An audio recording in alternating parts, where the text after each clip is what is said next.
In the name of Allah, the most gracious, the most merciful. Hello and greetings. This is Muhammad Sulaiman Ahmadzai, here with a new session for you, my friends. Alright dear friends, today's lesson is about the taskbar properties. Today, we will try to see which buttons are available in the taskbar properties. Before we talk about the taskbar itself, let me first explain the taskbar properties to you. In the first section, we have something called address.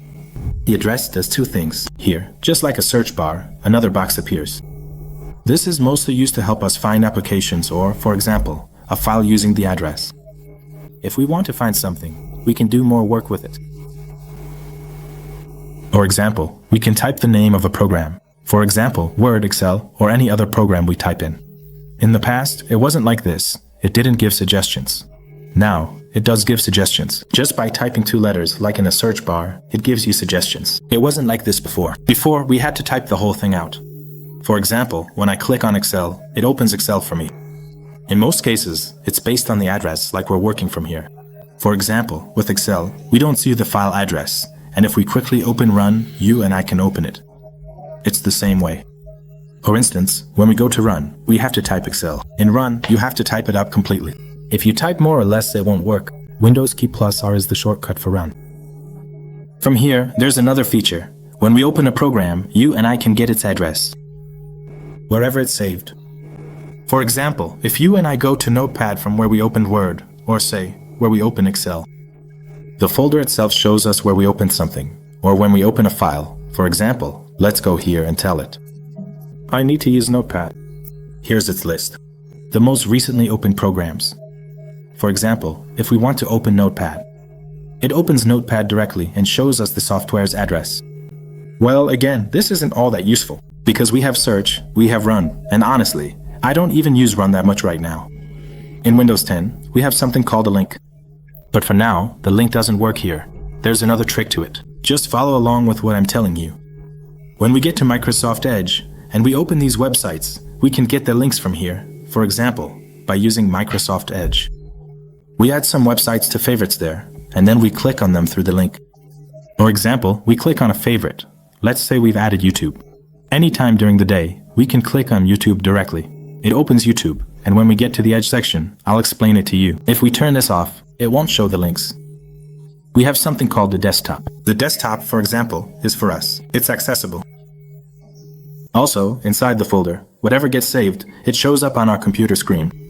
If we want that same desktop folder to be shown to us from here, what do some people do so that the desktop doesn't appear twice? They turn this off, but still want the desktop icon to be accessible from there.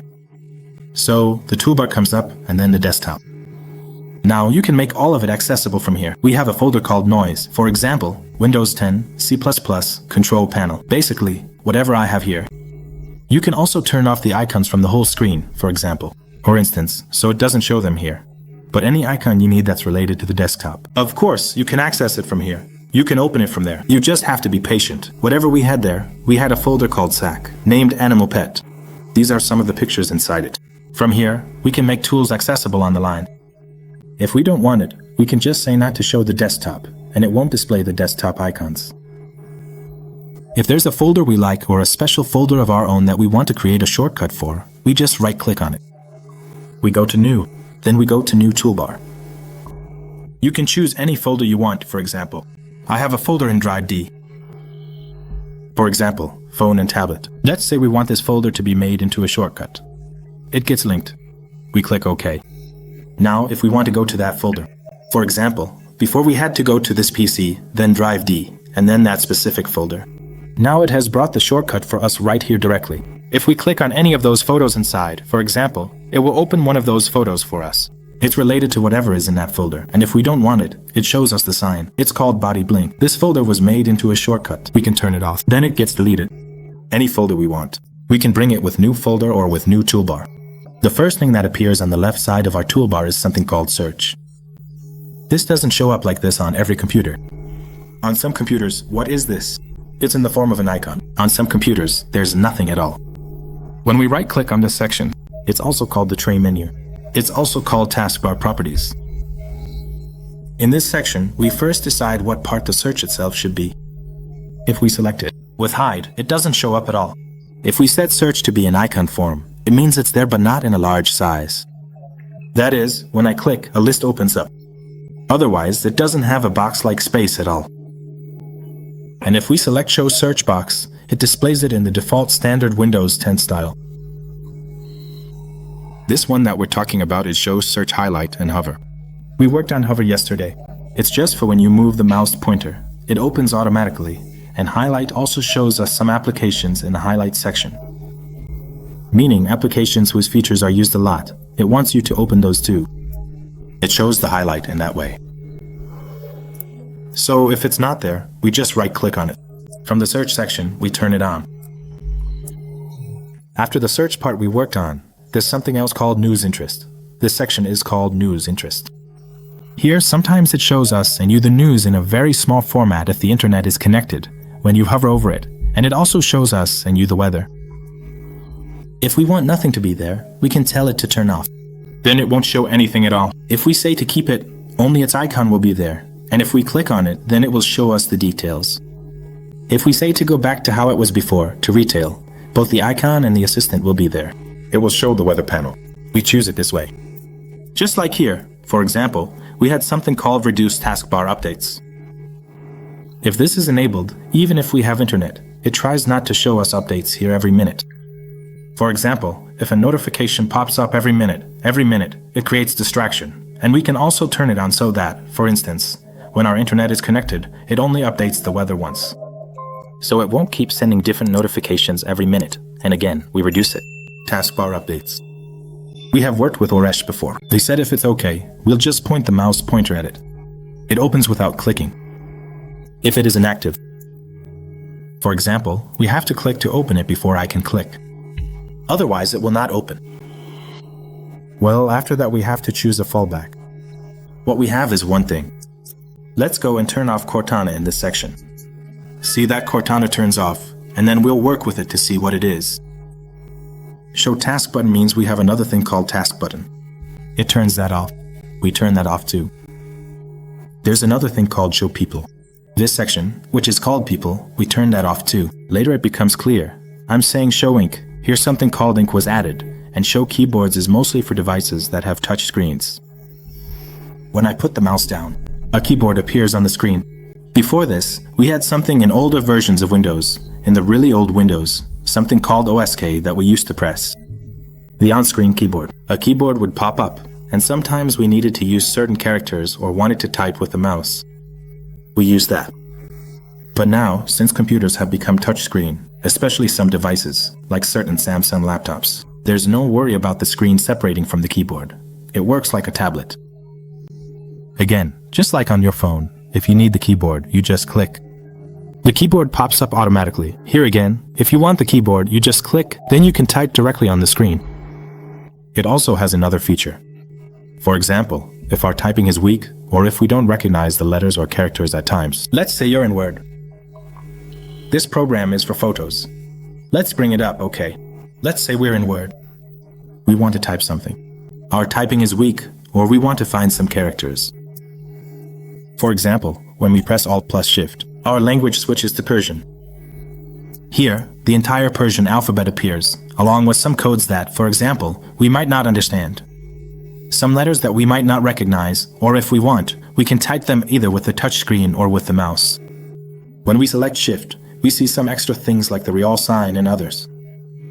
Because it's Persian, the currency unit here is Rial, and many things are set according to Iran. In the Play Store here, for example, we can also get some other emojis. For example, regarding the Persian alphabet, it follows some of the Rial-related rules. You can also add Dari. If you want, when you go to the language list, you can add Dari Persian. Then its currency unit, for example, becomes Afghani, and it gives you certain things related to each specific context. Alright, so what else do we have here after the keyboard shortcuts? Here, we have something called Cascade Show Windows stacked or side by side. When we have several windows open, it shows us this option. For example, consider me. For instance, we currently have several distinct screens from the various lighting controllers, and there's also a comprehensive PowerPoint presentation. There is recording available from there as well, providing additional valuable information. We want to display all these programs in a way that all of them are visible at the same time. So we right-click. If we select Cascade, it will show them in a cascade layout. Cascade in English also means coffin, like coffin cascade. It shows it like that. If we tell it to display all of these in a stack layout, it will show them as rectangles. If stack is selected, it will display them in a square shape. If the square has all 4 corners equal, we call it stacked. Show desktop means to minimize everything. Or we can say, again, that we can do this from the Show Open Windows option by clicking here. After that, we have something called Task Manager. When we click on Task Manager, it only shows the applications that are currently open, like PowerPoint, Notepad. We sometimes use Task Manager in situations like this. For example, when an application is frozen, it just won't close at all. No matter how many times we click close, it just gets stuck. It says not responding and still won't close. So again, we come here. We select that same application, or right-click on it, and from this section, we choose End Task to force it to close. No matter how stuck it is, we try to tell Task Manager to just go ahead and close it. If we want to see it in detail, Task Manager opens up in this system. These are applications that are currently running background processes, like graphics, mouse drivers, and some other things, RAM and so on, or they show the applications that we currently have open. From here too, you can right-click. For this task, for each application, for example, how much CPU it has used, how much data it has taken from the hard disk, how much memory, how much of our RAM it has consumed. In the performance section, for example, it shows how much our CPU and GPU, the central processing unit and the graphical processing unit, have worked. Some computers have 2 types of CPUs. They have both a GPU and a CPU. Some computers might only have a CPU. Well, the dedicated RAM for this is very little. That is, it has a GPU, but when the dedicated RAM is low, it's still not that useful. Overall, some computers that you want, they tell you it has 2 gigabytes of dedicated RAM. For example, even 1 or 3 gigabytes of this is considered little when you right-click. Specifically, when you come here, we have something in the pointer section called Advanced Settings, and here we have another thing called Adapter Settings. When you go there, it shows us the dedicated video memory, and it's only 128 megabytes, while the total graphics card is 8 gigabytes, but only 128 megabytes of that is dedicated. That means the dedicated memory is very little. The dedicated memory should be at least 2 GB, 4 GB, or 6 GB, for example. Still, those computers work very powerfully in terms of graphics for graphic applications and applications that are, for example, heavy on graphics. In that case, the GPU works very well. But in computers like mine, for example, where the focus wasn't on the graphics card, that's why the GPU is weak and, as you saw, its RAM is also very low. So currently, how much of our memory, our RAM, is in use? Out of 15 or 16 GB of RAM, 3.7 has been used. For example, right now, is our hard disk an HDD or an SSD? Some people say, check to see what kind of hard disk you have.